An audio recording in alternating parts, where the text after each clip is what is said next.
Fala galera, Bruno aqui com mais um vídeo de introdução ao Pioneer e hoje vamos falar sobre o Jund Sacrifice ou o Igra Combo. Esse deck existe no Pioneer, não sei dizer exatamente desde quando, né? Porque desde que o formato existe em 2019, nós temos o core do deck, mas eu realmente não lembro se ele surgiu junto com a criação do formato. E ele foi sempre entre um deck ele fica bom, ele fica ruim, ele fica bom, ele fica ruim. Né? Ele é um dread da vida, né? Ah, nossa, muito deck de bichinho, vou jogar de Jund Sacrifice. Aí muita gente joga de Sacrifice, pouca gente joga de deck de bichinho, e aí o deck fica ruim, né?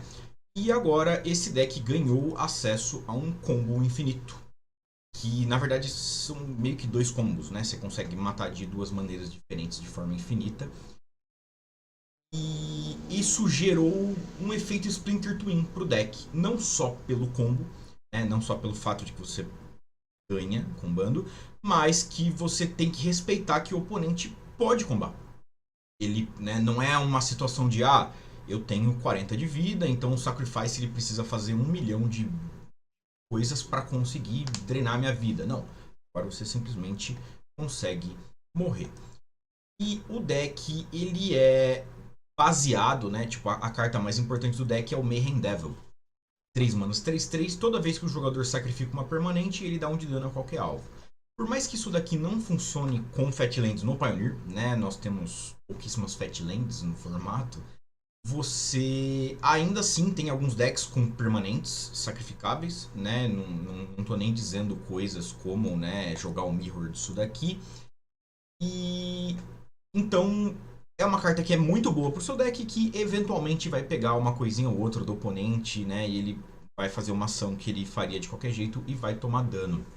Então, o objetivo do deck é grindar em cima do oponente e ou limpar a mesa através desses pings do demônio da bicicletinha, ou você simplesmente dá na cara do oponente, né? E então vamos dissecar o deck. São 23 terrenos com 6 fontes verdes para o Igra, que são, né, 3 Blooming Marsh, 2 Pathways BG, um Overgrown Tomb. Porém, nós temos Deadly Dispute e Fable of the Mirror Breaker, que nos ajudam a conjurar o Igra. E Scavenger's Talent no último capítulo, que permite com que a gente reanime uma criatura. Então, um deck que vai 3 cartas verdes de main deck, uma verde no side, né? Já que a giganta pode ser feita com vermelho. Tá ok, tá tranquilo. Né? São 4 Fast BR, 4 Pathway BR, 4 Choque BR, as 6 fontes verdes que eu falei, 1 Urborg, 3 Pântanos e uma Montanha. E aqui, nas spells, temos 4 gatinhos, Cauldron Familiar, Satanás, da Dona Clotilde, uma mana 1/1, quando entra em campo, cada oponente perde 1 de vida. E você pode sacrificar uma food em campo para voltar ele do cemitério para a mesa. Então, naturalmente, ele vai combar com Witch's Oven, que é uma carta que custa 1 mana para fazer. Você vira, sacrifica uma criatura e faz uma token de food. Se a bunda da criatura era 4 ou mais, você faz 2 foods. Olha, assim, a gente até tem criaturas que são grandes, mas a parte importante aqui é que você consegue blocar com o gato antes do dano, sacrificar pro forno, o gato morre, você tem uma food, no final do turno você sacrifica a food, volta o gato, então você tem um champ block infinito, né? Tipo, eu brinco que é o Punishing Fire do Pioneer. E você tá ganhando vida, né? Não é só um champ block. Então, todo seu oponente não estiver causando dano em você nessa situação, você ainda tá subindo a vida. Se você tiver um Mayhem Devil, é um daninho legal, né? Porque você sacrifica o gato, dá 1 de dano. Faz a food, né? Beleza. Sacrifica a food, dá mais 1 de dano. São 2 de danos no total. O gato entra, dá 3 de dano. Então, cada interação dessa é 3 de dano. Tipo, é um high, é mais do que Punishing Fire. Não dá pra dar tudo isso numa criatura, mas é muito bom. 4 Fatal Push, eu arrisco dizer que esse é o deck que mais consegue trigar Revolt do Pioneer inteiro, né? Talvez esse deck seja de maior facilidade, né? Que destrói a criatura de custo 2 ou menos. Só que se você uma permanente saiu sob o seu campo esse turno, você pode destruir uma criatura de custo 4 ou menos. 4 Scavenger's Talent. É uma das 7 novas cartas de Bloomburrow. E isso daqui é bem interessante, né? É um talento, ele entra no primeiro capítulo. Como feitiço, você pode pagar para ir pro próximo capítulo, e aí ele soma os efeitos, né? Então, tipo, ele entra com o primeiro capítulo, se você pagar 2 a mais, ele vai ter 2 efeitos, né? Se você depois pagar mais 3, ele vai ter 3 efeitos. Mas lembrando que é sempre como feitiço, tem que estar no capítulo anterior para poder subir um, né? Toda vez que uma ou mais criaturas que você controla morrem, você faz uma food, essa habilidade triga apenas uma vez por turno. Ok, não é infinito, porém é de graça, né? Então, tá fazendo gato, putz, você consegue ter uma garantia, né? Uma food a mais ali, e a food, né, ganha vida, pode ser sacrificado por Dead Dispute, ajuda o Mayhem Devil, né? Tem 1 milhão de efeitos que isso daqui realmente ajuda. No segundo capítulo, toda vez que você sacrifica uma permanente, o jogador alvo mila 2 cartas. Não tem restrição de turno. Você pode fazer isso quantas vezes você quiser. Então, é interessante porque no combo, que vamos chegar lá, calma, você consegue matar mesmo que o oponente tenha vida infinita, né? Sei lá, eu consigo, sei lá, eu tenho uma maneira de não sofrer nenhum tipo de dano, proteção, o gato não faz nada em mim. Isso daqui ainda consegue milar.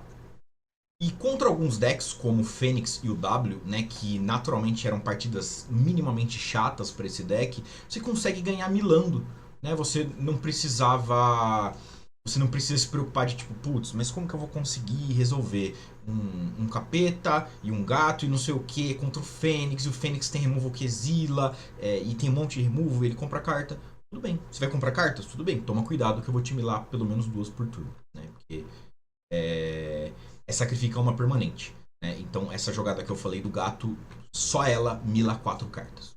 E o último capítulo, no início da sua end step, você pode sacrificar 3 outras permanentes não terreno. Se você fizer, você volta uma criatura do seu cemitério para a mesa com marcador de finalidade. O marcador de finalidade é um marcador que, se a criatura fosse morrer, em vez disso, ela é exilada. Porém, ela é diferente de um efeito como os Goryo's Vengeance. Que é se fosse sair de campo, ela é exilada, né? Não, minto, não é Goryo's Vengeance, é Whip of Erebus. Então você pode reanimar o Igra, que é um dos jeitos que você tem de colocar o Igra em campo. Então essa carta é muito boa, tipo, ela custa 1 mana. Ela custa 1 mana, é muito eficiente. É uma jogada, né? Você normalmente não quer fazer o gato se você não tiver o forno, porque se você não tiver como gerar uma food, o gato vai só ficar no cemitério, né? Então, tipo, é muito bom. É muito melhor do que as criaturinhas podres que os decks jogava só pra ter drop 1. 2 Claim the Firstborn, que é uma forma tanto agressiva quanto um removal nesse deck. Você rouba uma criatura de custo 3 ou menos. Na verdade, você rouba, eu tô dizendo que normalmente você faz no oponente, mas você pode fazer em você. Você ganha controle da criatura alvo de custo 3 ou menos e desvira ela e ela ganha recheio até o final do turno. Então, normalmente, você vai usar isso pra pegar uma criatura do oponente, bater nele e sacrificar de alguma das várias maneiras que a gente tem pra sacrificar, né? Porém, não tá dizendo que é só do oponente. Então você pode dar haste pro Mayhem Devil, você pode dar haste pra Reflection of Kikijiki, haste pro Harvester, né, pra dar removal. Então, tipo, principalmente no Mirror, o fato de dar haste com isso aqui é muito importante. E às vezes, né, eu joguei com essa carta no Modern já, às vezes você vai roubar uma Flage, né, não tem isso no Pioneer, mas você rouba uma criatura que ela é muito, o poder dela é muito maior do que o custo. 4 forninhos, como eu falei, isso aqui é muito importante, porque na pior das hipóteses, toda vez que uma criatura sua for morrer ou no combate ou por um removal do oponente, você transforma ela numa food. Já é alguma coisa, né? Porque lá pra frente, tipo, na pior das hipóteses, paga 2 manas, sacrifica a food e pinga um com o capeta. 4 Deadly Dispute, a comum que era 30 conto. Ainda assim, tipo, a foil é uns 10 conto. Como custo adicional para jogar essa mágica, você tem que sacrificar um artefato ou criatura. Então, tipo, temos criaturas sacrificáveis e temos artefatos sacrificáveis. Beleza, tudo que esse deck quer. Só faltou terreno artefato. E você compra 2 cartas e faz uma token de tesouro. Então, de certa forma, essa carta custa 1 mana. Né? Óbvio, você precisa investir 2, mas ela vai te retornar 1 mana de volta. E então, ela vai comprar carta, sacrificar, que é um efeito bom. Ela vai transformar coisas inúteis suas, né, como putz, normalmente token de food não é muito relevante. Se você tem, sei lá, 4 tokens de food, tipo, não precisa, né? Então sacrificar, transformar permanente inútil em alguma coisa e ainda fazer um tesouro que rampa pra fazer Igra, gera a mana da Igra e é uma carta sacrificável pro Mayhem Devil, né? Então, novamente, uma carta de 2 manas que faz, tipo, 10 coisas. Eu acho que esse deck, ele é sensacional, porque tudo faz muita coisa. Tipo, a pior carta do deck é, sei lá, Fatal Push, porque só mata uma criatura. Mesmo assim, você ainda pode dar numa criatura sua em algum efeito. 4 Bloodtide Harvester, 2 manas 3/2. Quando entra em campo, você faz uma Blood. É um artefato que você pagar um, vira, descarta uma carta, sacrifica esse artefato, dá um draw. Então, é uma maneira que você tem de filtrar, né? Ah, putz, comprei land demais. Cara, comprei Igra e eu não tenho um land verde. Manda embora. E você pode virar ele, sacrificar, e a criatura alvo ganha menos X até o fim do turno, sendo X o dobro do número de Bloods que você tem. Você sacrifica, você só pode fazer isso como feitiço, né? Nós não temos maneiras de ficar fazendo um monte de Blood, né? Nós, tipo, a melhor maneira de ficar fazendo um monte de Blood é ficar copiando o Harvester com a Reflection, que é mais um Punishing Fire, né? Mas, naturalmente, tem que lembrar que um Harvester só com uma Blood já causa -2/-2, né? Então, o segundo é -4/-4, múltiplos Harvesters, né? -2/-2, depois -2/-2. Então, tipo, essa carta é muito boa. Porque, ah, nossa, mas, Bruno, eu peguei um deck que ele não tem criatura. Tudo bem, você sacrifica Blood. Né? E você pode fazer os dois, né? Você pode sacrificar o Harvester, dar o dano, dar o menos, e depois de resolver, sacrificar Blood. Maravilhoso, né? Falando em cartas que fazem tudo, né? 3 manas, salve para o Rudá, que eu sei que ele ama essa carta. É uma saga, né? Ela entra com o primeiro capítulo e no início da sua primeira main phase você coloca um próximo capítulo. Quando ela resolve a habilidade do último capítulo, ela é sacrificada. O primeiro capítulo dela, você coloca uma token 2/2 de Goblin, que quando ataca faz uma token de tesouro. O segundo, você pode descartar até 2 cards. Se você fizer isso, você compra aquela quantidade de cartas, né? 0, 1 ou 2. O terceiro, você exila ela e volta ela flipada, né? Então, tipo, ela não vai estar lá para ser sacrificada. E o outro lado é basicamente um Kikijiki, né? Você paga um, vira, faz uma token que é uma cópia de uma criatura não lendária que você controla. Uma outra criatura, né? Não pode ser a Reflection no próprio Reflection. Ela ganha haste e você sacrifica no final da próxima end step. E além do combinho, né, de várias reflections, né, porque se tiver 2 reflections enjoada, no final do turno do oponente você faz uma copia a outra, aí a cópia copia, aí o que você tiver de mana você tem de criaturas, e mesmo que você não possa bater, o Mayhem Devil pode sacrificar elas, mas assim, deu pra sacar, né, que tipo, tudo que você copiar aqui vai ser muito bom, né? Cauldron Família é a pior coisa, e mesmo assim ainda, tipo, é de 1 a 2 de dano, né? Pingar um Cauldron, ou pra dar um bloco, ou tipo, ela entra, vai pingar, e você ainda pode bater um. Não dá pra eu falar tudo que essa carta faz, tipo, a gente ficaria aqui umas 2 horas, porque essa carta faz tudo. Né? Mayhem Devil, que nós já falamos. E o Igra, 5 mana, 6/6, Ward. Sacrifique uma food, né? Então o oponente, pra dar alvo no Igra, ele tem que sacrificar uma food.